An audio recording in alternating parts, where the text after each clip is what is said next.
ગૌરક્ષા માટે અમે પાછળ હોય. અમારા ગામનો એક વ્યક્તિ ઈસમ વ્યક્તિ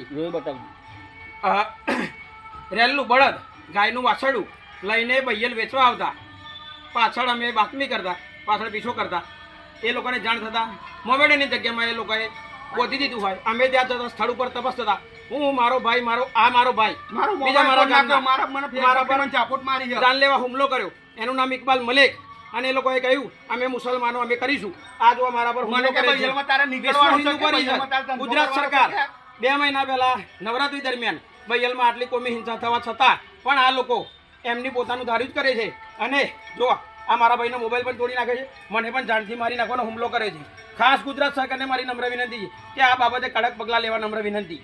વિશ્વ હિન્દુ પરિષદ, બજરંગ દળ અને આપણા હિન્દુ સમાજના તમામ લોકોને ખાસ નમ્ર વિનંતી કે આ બૈયલના મુસલમાનો એમની પોતાની માનસિકતા નહીં ભૂલે. માટે બધા એક થઈ આ લોકોને યોગ્ય શિક્ષા થવી જોઈએ.